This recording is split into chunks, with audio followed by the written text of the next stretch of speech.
इस वीडियो में हम बताने वाले हैं आंतरिक तथा बाहरी अर्धचालक।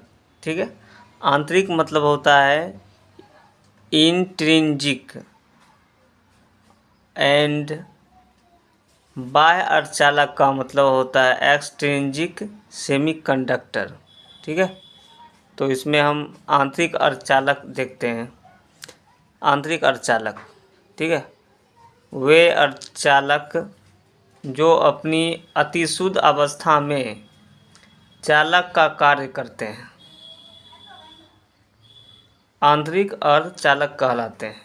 मतलब जो अर्धचालक अपनी अतिशुद्ध अवस्था में चालक का कार्य करते हैं वो क्या कहलाते हैं? आंतरिक अर्धचालक कहलाते हैं।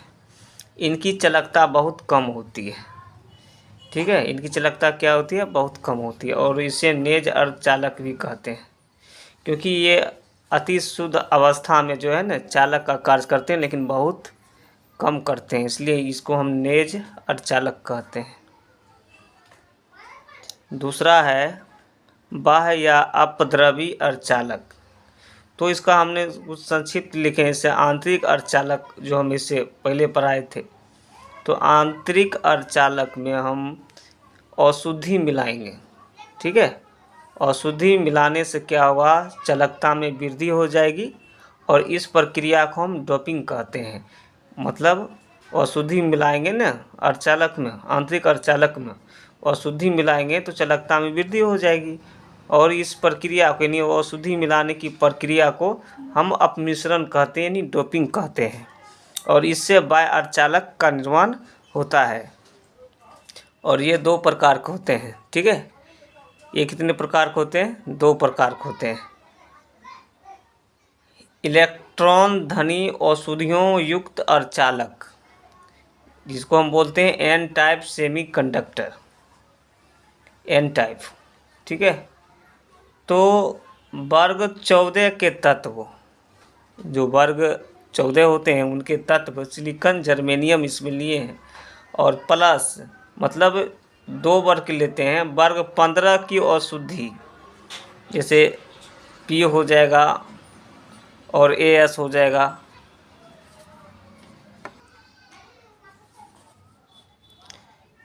पी हो जाएगा और एस, तो पी के 4 इलेक्ट्रॉन के साथ एस आई के साथ बॉन्ड बनते हैं। ठीक है, पी के 4 इलेक्ट्रॉन जो है एस आई के साथ बॉन्ड बनाते हैं, परंतु 5वां इलेक्ट्रॉन मुक्त रह जाता है, यानी मुक्त रहता है। 5वां इलेक्ट्रॉन जो है वो मुक्त इलेक्ट्रॉन कहलाता है, उसी से चालकता बढ़ती है, चाहे बढ़ेगी।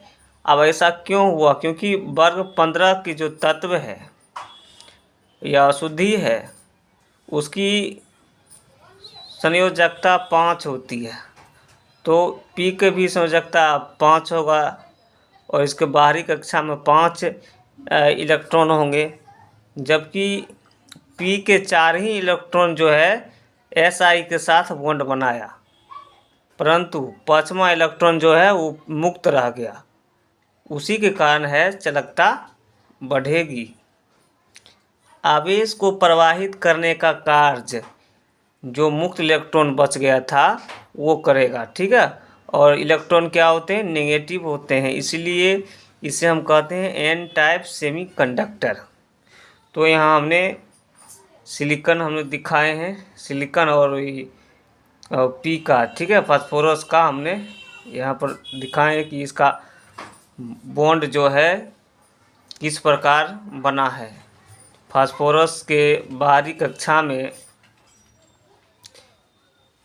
5 इलेक्ट्रॉन होते हैं, यानी संयोजक संख्या या इसकी संयोजकता 5 है, तो 5 है तो इसमें 4 इलेक्ट्रॉन ही बॉन्ड बनाया है, जबकि 1 इलेक्ट्रॉन बाकी रह गया है, और इसको हम मुक्त इलेक्ट्रॉन कहते हैं। इसी के कारण चालकता बढ़ती है और आवेश को प्रवाहित करने का कार्य करते हैं। ठीक है, उसके बाद देख लो, दूसरा है इलेक्ट्रॉन न्यून अशुद्धियों वाले अर्धचालक, यानी इसको हम बोलेंगे पी टाइप सेमीकंडक्टर। तो इसमें 14वें वर्ग के तत्व आ जाते हैं, जैसे सिलिकॉन, जर्मेनियम। अब प्लस इसमें दे दिए हैं, और 13वें वर्ग उसमें था 14 और 15, इसमें लिखेंगे 14 या 13, यानी 14 से पीछा 13वें, ठीक है, वर्ग की अशुद्धि, ठीक है। तो बी आ जाएगा, एल हो जाएगा। बी मतलब बोरॉन, एल मतलब एल्युमिनियम। तो बी के केवल 3 बॉन्ड बनाते हैं, बी जो है बी के केवल 3 बॉन्ड बनाते हैं। अब देखो, क्योंकि इसके बी के जो संयोजकता होती है वो 3 होती है, तो केवल 3 बॉन्ड बनाता है। परंतु चौथे स्थान पर इलेक्ट्रॉन न्यून पॉजिटिव छिद्र होल गति करता है। कहने का मतलब हुआ कि तो 13वें वर्ग की अशुद्धि है न, बी ए एल, वो क्या करता है, बी केवल 3 बॉन्ड बनाता है। क्यों बनाता है 3 बॉन्ड? क्योंकि बी के संयोजकता 3 होती है, यानी बाहरी कक्षा में इसके 3 इलेक्ट्रॉन होते हैं, इसलिए 3 बॉन्ड ही बनाया। जबकि चौथा स्थान है वहाँ इलेक्ट्रॉन न्यून हो जाते हैं, यानी कम हो जाते हैं, या वहाँ पर पॉजिटिव छिद्र हो जाते हैं, जिसको हम होल कहते हैं, वो गति करते रहता है। यहाँ पर होल बन गया है, ठीक है, जो गति करते रहता है। तो आवेश प्रवाहित होता है तो चालकता बढ़ जाती है। जब आवेश प्रवाहित होता है तो चालकता बढ़ जाती है। चूँकि आवेश को प्रवाहित करने का कार्य पॉजिटिव होल करते हैं या धनावेशित छिद्र करते हैं, इसलिए इनको पी टाइप सेमीकंडक्टर कहते हैं, पी टाइप, ठीक है। अब हम बता रहे हैं इसमें ठोसों के चुंबकीय गुणधर्म, मैग्नेटिक प्रॉपर्टीज ऑफ सॉलिड्स। ठोस पदार्थों के चुंबकीय गुण इलेक्ट्रॉन की गति के कारण होते हैं। जो ठोस पदार्थ है उनके चुंबकीय गुण इलेक्ट्रॉन की गति के कारण होते हैं। अब देखो, इलेक्ट्रॉन की गति जो है वो 2 प्रकार के होते हैं। एक होता है कक्षीय गति, जो परमाणविक नाभिक के चारों ओर जो इलेक्ट्रॉन चक्कर लगाते हैं वो कक्षीय गति होगा, और उसका जो चुंबकीय आघूर्ण होगा वो कक्षीय चुंबकीय आघूर्ण कहलाएगा, ठीक है। उसी प्रकार है चक्रण गति, इलेक्ट्रॉन जो चक्कर लगाएगा तो उसे कारण आघूर्ण उत्पन्न होता है, उसे कारण, जिसको हम कहते हैं चक्रण चुंबकीय आघूर्ण।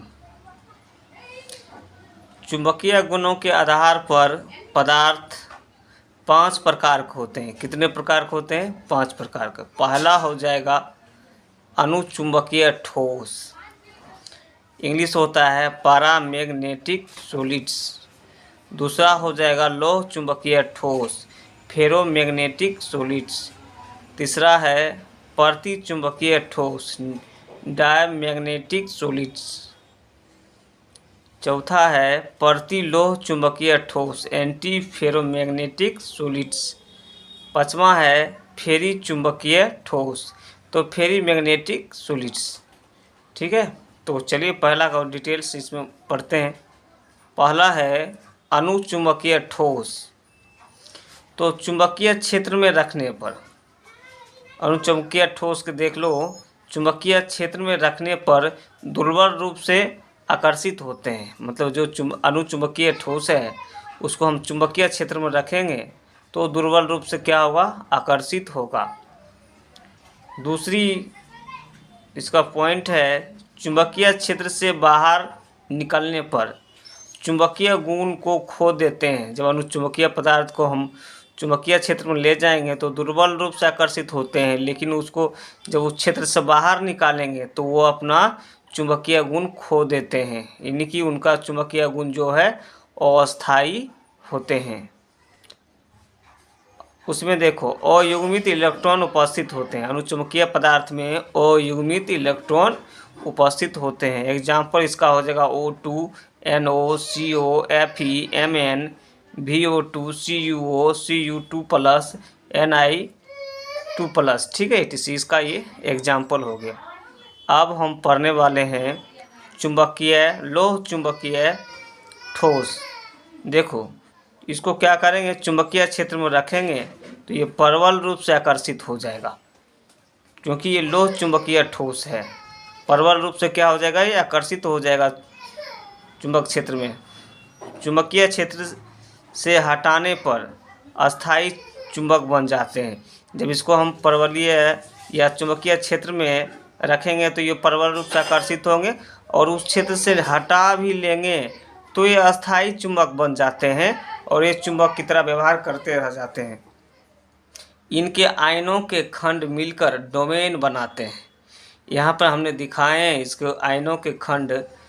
जैसे मान लिए कि ये जो लोह चुंबकीय पदार्थ है, इसको हमने चुंबकीय क्षेत्र में रखते हैं, ठीक है, रखते हैं तो क्या होता है, तो ये जो इसका जो है ना डोमेन बना लिया, खंड मिलकर क्या बने, डोमेन बना लेते हैं। सब एक ही दिशा में मूव करता हुआ दिखाई दे रहा है, ठीक है।